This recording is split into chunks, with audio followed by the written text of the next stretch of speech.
Hello. Welcome to the new video. आज हम लोग नया चैप्टर शुरू करेंगे अकाउंट्स में, और जो कि होगा अकाउंटिंग इक्वेशन।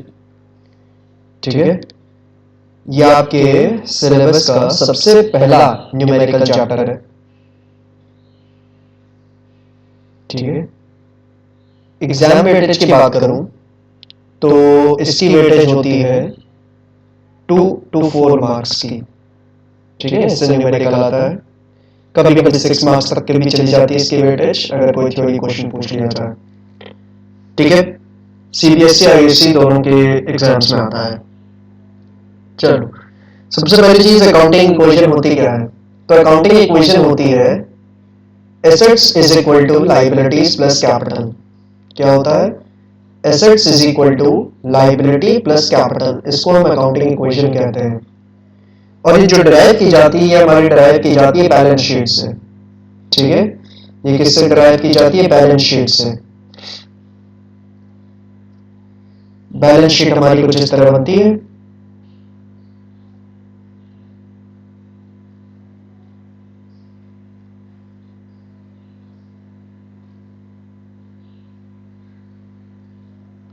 ये हमारी लाइबिलिटीज, मैंने आपको पहले बताया था 2 तरह की लाइबिलिटीज होती है हमारी। कौन सी? Internal external liabilities. ठीक है, कौन कौन सी लाइबिलिटीज होती है? इंटरनल और एक्सटर्नल लाइबिलिटीज। एक्सटर्नल लाइबिलिटीज में कौन कौन सी? 2 लाइबिलिटीज आती है। पहली कौन सी? Current liability.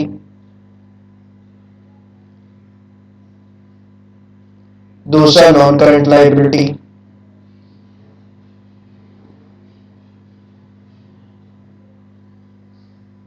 ठीक है, ये 2 तरह की लाइबिलिटीज होती है हमारी, नॉन करंट और करंट लाइबिलिटीज। किसमें? एक्सटर्नल लाइबिलिटी में। एक्सटर्नल लाइबिलिटी यानी बाहर की लाइबिलिटीज, जो बाहर के लोगों को हमें पैसा देना है।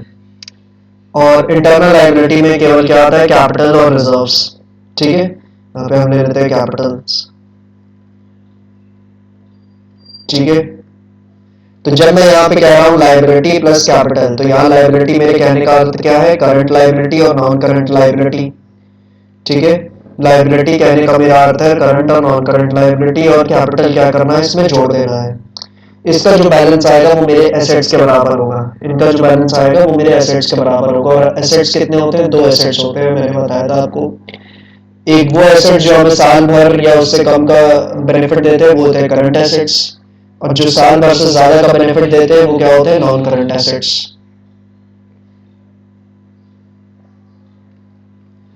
ठीक है, और इसी से हमने ये इक्वेशन बनाई कि इसका जो टोटल होगा एसेट्स का, करंट और नॉन करंट दोनों एसेट्स को अगर हम ले लें, इनका जो टोटल होगा ये बराबर होगा किसके? लाइबिलिटी और कैपिटल के टोटल के।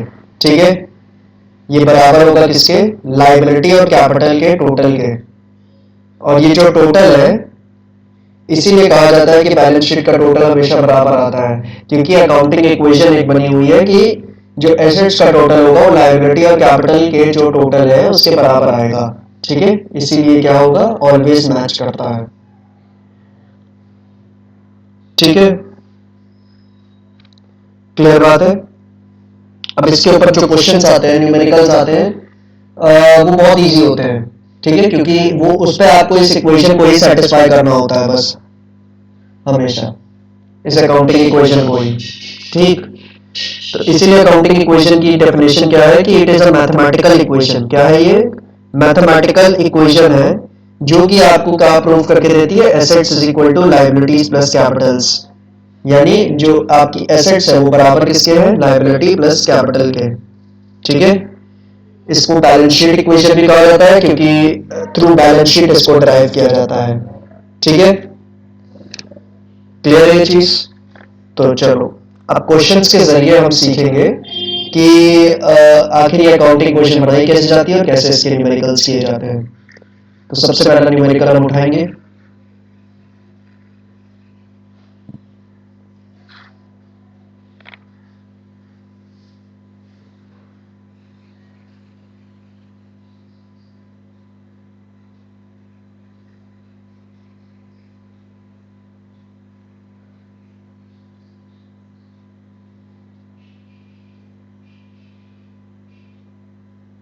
क्वेश्चन नंबर 1,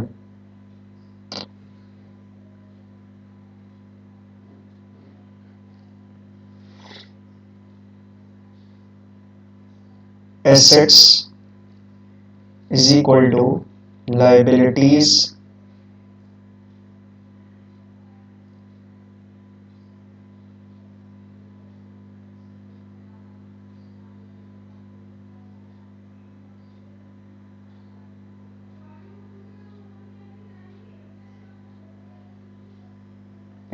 थोड़ा और स्पेस ले लें।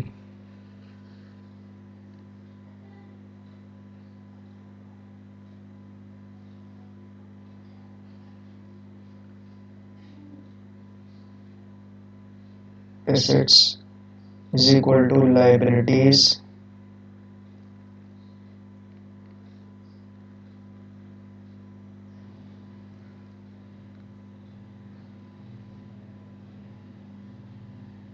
ठीक। अगर हम इसको बिल्कुल फॉर्मेट सही बनाने की कोशिश करें तो कुछ ऐसे बनाते हैं।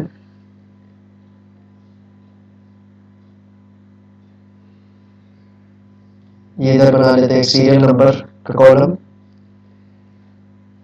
जिसमें हम ट्रांजैक्शन नंबर लिखेंगे, फिर अगला कॉलम जिसमें हम ट्रांजैक्शंस लिखेंगे, कौन से ट्रांजैक्शंस अगर कर रहे हैं, ठीक। और उसके बाद फाइनली अपनी equation assets is equal to liabilities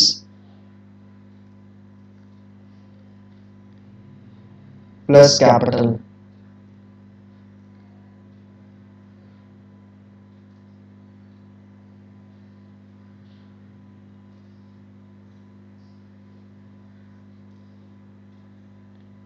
ठीक, चलो सबसे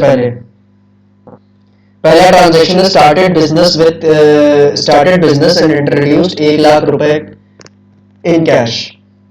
ठीक है, तो हमने बिजनेस स्टार्ट किया है, तो आपको बताया था कि बिजनेस स्टार्ट करने के लिए हम जो कोई भी फंड्स लगाते हैं उसको क्या कहते हैं, कैपिटल कहते हैं। तो यही चीज यहाँ पे कही गई है कि आपने कैपिटल लगाई है, ठीक है, कितने रुपए, 1,00,000 रुपए, और वो भी किस फॉर्म में लगाई है, कैश के फॉर्म में लगाई है। ठीक है, तो जरूरी नहीं कि आप कैपिटल के रूप में हमेशा कैश ही लगाओ, आप बैंक के थ्रू भी पैसा लगा सकते हो, चेक वगैरह, या आप कोई एसेट लगा सकते हो, ठीक है, स्टॉक वगैरह लगा सकते हो। बट यहाँ पे आपने क्या लगाया है, कैश लगाया है, क्या, कैपिटल के रूप में। तो आपने कैपिटल के रूप में कैश लगाया है, ठीक है, बिजनेस स्टार्ट करने के लिए। बिजनेस स्टार्ट करने के लिए जो फंड्स लगाते हैं वो क्या है, कैपिटल। तो बिजनेस को स्टार्ट करने के लिए आपने कैपिटल लगाई है 1,00,000 रुपए कैश में। तो कैश लगाई है, तो आपको हमेशा जो भी अकाउंटिंग इस चैप्टर से लेकर जिंदगी भर जो भी अकाउंटिंग आप पढ़ेंगे, कोई भी चैप्टर पढ़ेंगे अकाउंट्स में, तो उसमें क्या करना होगा आपको, आपको खुद को एज अ बिजनेसमैन ही सोचना है। आपको खुद को एज अ बिजनेसमैन नहीं सोचना है, ठीक है, नहीं सोचना है बिजनेसमैन की तरह, ठीक है। ये आपको बताया था वैसे एंटिटी कॉन्सेप्ट में कि आपको जितनी भी अकाउंटिंग करनी है खुद को एज अ बिजनेस मान के करना है, ठीक है। बिजनेसमैन मान के अपने आप को अकाउंटिंग नहीं करनी है। आप इसकी अकाउंटेंट नहीं हो, आप बिजनेसमैन की अकाउंटेंट नहीं हो, बल्कि आप किसकी अकाउंटेंट हो, बिजनेस की। तो बिजनेस के पॉइंट ऑफ व्यू से सोचो, बिजनेस के पास तो कैश पहले से नहीं था ना, अब उसने इनिशियल फंडिंग के तौर पे लगाया है 1,00,000 रुपए कैश, तो बिजनेस के पास कैश बढ़ा है ना, बिजनेस के पास कैश बढ़ा है, तो बिजनेस के पास पहली एसेट कौन सी बढ़ी है, कैश, ठीक है, कैश पहली एसेट बढ़ी है। और कितने रुपए कैश आया है, 1,00,000 रुपए, ठीक। और दूसरी तरफ लाइबिलिटीज तो कोई नहीं आई, और आपकी कैपिटल की वैल्यू बढ़ी, ठीक है, आपकी कैपिटल की वैल्यू बढ़ी है कितने रुपए, 1,00,000 रुपए।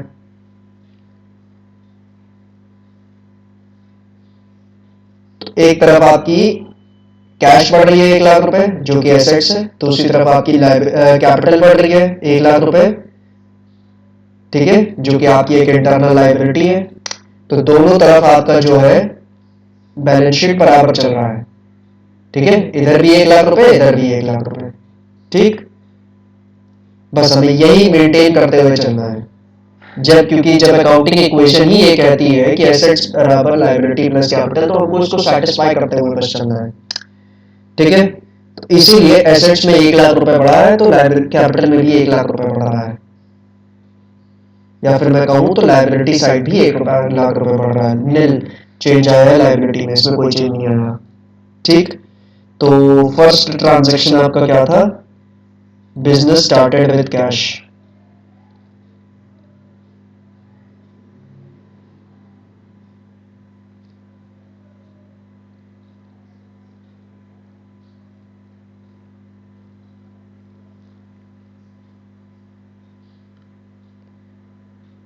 परचेज गुड्स इन कैश 50,000 रुपए। हमने गुड्स खरीदे हैं कैश में कितने? 50,000 रुपए के। तो हमने अगर गुड्स खरीदा है कैश में 50,000 रुपए से, तो हमारे पास स्टॉक बढ़ा होगा, गुड्स का स्टॉक बढ़ा होगा ना। ठीक है, हमारे पास स्टॉक बढ़ गया होगा गुड्स का।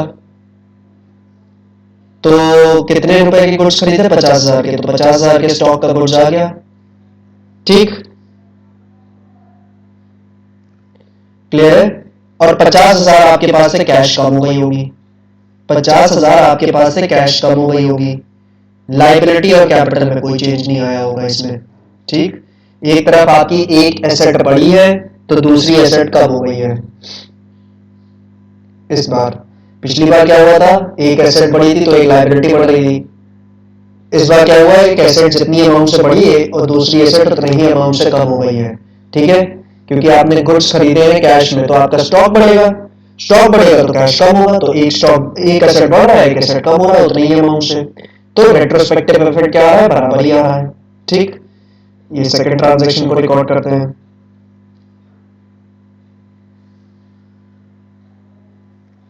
Purchased goods with cash.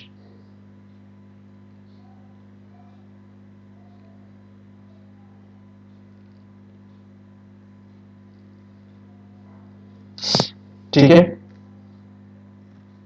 हम इसको यहां पर टोटल कर लेते हैं। ठीक, ये कैश हो जाएगा 50,000, स्टॉक हो जाएगा 50,000, लाइबिलिटीज है नील अभी, और ये कैपिटल है 1 लाख रुपए, तो बराबर चल रहा है। अब थर्ड वाला ट्रांजैक्शन रिकॉर्ड करते हैं। परचेज फर्नीचर फ्रॉम MS सम्राट फर्नीचर 20,000 रुपए। तो हमने क्या किया? फर्नीचर खरीदा है किससे? MS सम्राट फर्नीचर्स, MS को मैसर्स कहते हैं। ठीक, इससे खरीदा है 20,000 रुपए का। अब यहाँ पे ये स्पेसिफाइड नहीं है कि ये जो फर्नीचर हमने खरीदा है, ये जो एसेट मैंने खरीदा है, तो ये मैंने कैश में खरीदा है कि क्रेडिट में खरीदा है, तो कैसे आइडेंटिफाई करें?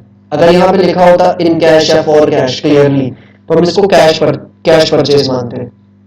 ठीक है, या ऑन क्रेडिट या फॉर क्रेडिट लिखा होता तो हम क्रेडिट परचेज मानते हैं, लेकिन कोई भी चीज स्पेसिफिकली मेंशन नहीं है। तो फिर क्या करेंगे ना, यहाँ पे सम्राट फर्नीचर का नाम मेंशन है। ठीक है, यहाँ पे सम्राट फर्नीचर का नाम मेंशन है, तो अगर सम्राट फर्नीचर का नाम मेंशन है तो हम इसको क्रेडिट परचेज मानेंगे। लेकिन इसी के आगे अगर MS सम्राट फर्नीचर के आगे फॉर कैश लिखा होता तो फिर हम इसको कैश परचेज मानते हैं, क्योंकि कैश क्लियरली लिखा है। लेकिन क्योंकि यहाँ पे क्रेडिटर का नाम लिखा हुआ है MS सम्राट फर्नीचर, तो हम इसको क्रेडिट परचेज मानेंगे। ठीक है, या फिर यहाँ पे नाम ना लिखा होता, जैसे कि लिखा होता परचेज फर्नीचर 20,000 रुपए, केवल इतना लिखा होता परचेज फर्नीचर 20,000 रुपए, तो भी हम उसको कैश परचेज मानते हैं। लेकिन क्रेडिटर का नाम लिखा हुआ है इसलिए हम इसको क्रेडिट परचेज मान रहे हैं। ठीक है, और क्रेडिट परचेज मानेंगे तो क्या होगा? हमारे पास एक एसेट बढ़ जाएगा, कौन सा? फर्नीचर। कितने रुपए का है? हमने 20,000 रुपए का फर्नीचर खरीदा है। ठीक है, हमने क्या किया है? 20,000 रुपए का फर्नीचर खरीदा है, तो 20,000 रुपए यहां बढ़ जाएगा फर्नीचर की वैल्यू। ठीक, और इधर लाइबिलिटीज में आपके पास एक लाइबिलिटी बढ़ जाएगी। ठीक है, आपके पास पहली लाइबिलिटी कौन सी आएगी? क्रेडिटर्स। क्रेडिटर्स, ठीक, 20,000 रुपए के आपके क्रेडिटर्स बढ़ जाएंगे, क्योंकि जिस व्यक्ति से आपने खरीदा है फर्नीचर उसको लौटाने पड़ेंगे ना फिर पैसे फ्यूचर में। जिस व्यक्ति से आपने खरीदा है फर्नीचर, उसको पैसे फ्यूचर में लौटाने पड़ेंगे, इसीलिए वो क्रेडिटर होगा, लाइबिलिटी होगा मेरी। ठीक है, फर्नीचर वर्थ 20,000 रुपए,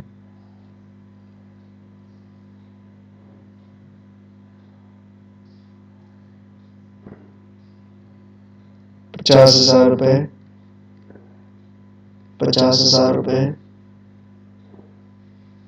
20,000 रुपए, ये 20,000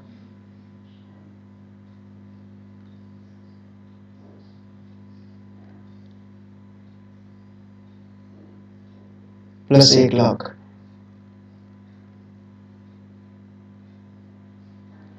सोल्ड गुड्स कॉस्टिंग 25,000 रुपए फॉर 35,000 रुपए अगेंस्ट कैश। हमने 25,000 के गुड्स 35,000 में बेचे, यानी 10,000 के प्रॉफिट पे बेचे, किसमें? कैश में। ठीक है, तो 25,000 के गुड्स बेचे, तो यानी मेरा स्टॉक 25,000 रुपए से कम हो जाएगा यहाँ पे। ठीक है, और 35,000 रुपए में बेचे तो मेरे पास 35,000 रुपए कैश आएगा। ठीक है, अभी जो 10,000 का प्रॉफिट आया है ना, ये 25 की चीज 35 में बेची, जो प्रॉफिट हुआ है, तो वो प्रॉफिट यहाँ कैपिटल में जोड़ा जाएगा, और अगर लॉस होता तो भी वो कैपिटल से माइनस किया जाता।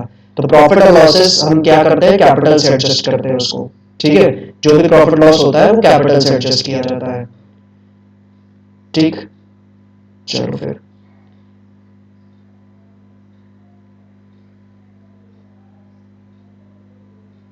Sold goods worth 25,000 for 35,000।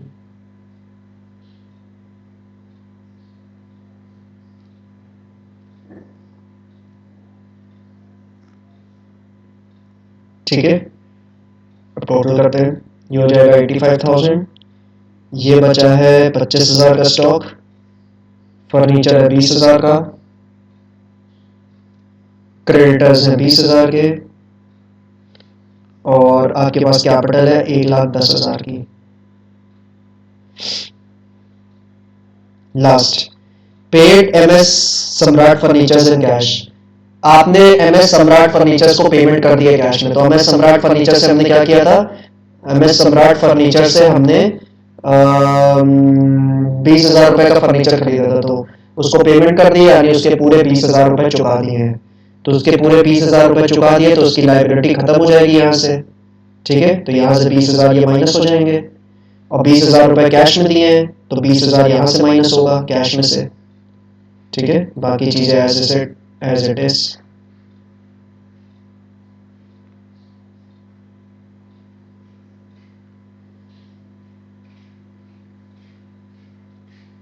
Paid MS Samrat furnitures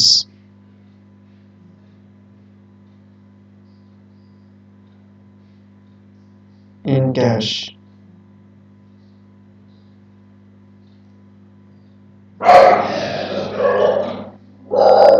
ठीक है, यहाँ कितना बचा? 65,000, यहाँ बचा है 25,000, ये बचा है 20, यहाँ बचा है नील,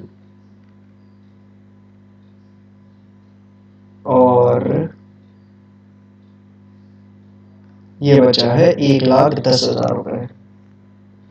ठीक है, और ये होगी आपकी फाइनल इक्वेशन। ठीक है, क्योंकि सवाल खत्म हो चुका है, सारे ट्रांजैक्शंस की हमने इफेक्ट्स दिखा दिए, तो ये हमारी बची है फाइनल इक्वेशन। फाइनल इक्वेशन यानी अंत में मेरे पास कैश बचा है कितने रुपए? 65,000 रुपीज, स्टॉक बचा है कितना? 25,000 रुपीज, फर्नीचर बचा है कितना? 20,000 रुपीज, क्रेडिटर्स बचे हैं 1 भी रुपए के नहीं, और कैपिटल बची है कितनी? 1,10,000 रुपए की। ठीक है, तो यही होता है हमारी अकाउंटिंग इक्वेशन, कि हमें ये सेटिस्फाई करना होता है इसमें कि एसेट्स बराबर होते हैं लायबिलिटी प्लस कैपिटल के, और इसी चीज को सेटिस्फाई करने के न्यूमेरिकल्स हमको सॉल्व करने होते हैं इस चैप्टर में। अब आप एसेट्स की साइड का टोटल करोगे 65 प्लस 25 प्लस 20,000, तो ये आएगा 1,10,000 रुपए, और इधर आप लायबिलिटी साइड का टोटल करके देख लो तो वो भी 1,10,000 रुपए आ रहा है, तो ये सेटिस्फाई हो रही है इक्वेशन। ठीक है, तो इसी चीज के ऊपर हमें न्यूमेरिकल्स करने हैं, तो अगली क्लास में और इसके आगे के न्यूमेरिकल्स करें।